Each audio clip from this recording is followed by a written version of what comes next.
Business and pleasure today for President Trump at the Winter White House. The first golfer teed it up with one of the greatest ever, Tiger Woods. He also discussed much more serious matters with a key American ally. Correspondent Phil Keating is in South Florida tonight. President Trump once again beginning his Florida morning this long Thanksgiving holiday weekend, tweeting, this time about foreign policy. We'll be speaking to President Erdogan of Turkey this morning about bringing peace to the mess that I inherited in the Middle East. I will get it all done, but what a mistake in lives and dollars, $6 trillion, to be there in the first place. That $6 trillion figure likely comes from a study by the Watson Institute of International and Public Affairs, accounting for the expense of wars, long-term medical costs, and nation building.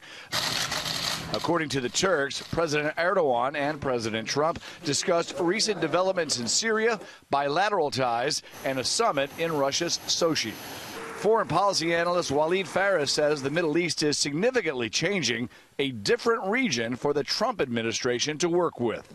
I'm talking about Saudi Arabia, the Emirates, and talking about the other countries in the region who have an interest in closing that file with Israel so they could be all together in the Middle East with the United States against the real threat, which is the jihadists and Iran. Once the president and Congress return to Washington next week, not only is President Trump meeting Tuesday with the Big Four congressional leadership, McConnell, Ryan, Schumer, and Pelosi, to avoid a December government shutdown, Trump will also now attend a Senate GOP policy lunch the same day.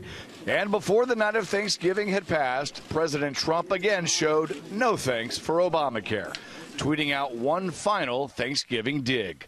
Obamacare premiums are going up, up, up, just as I have been predicting for 2 years. Obamacare is owned by the Democrats, and it is a disaster. But do not worry, even though the Dems want to obstruct, we will repeal and replace right after tax cuts.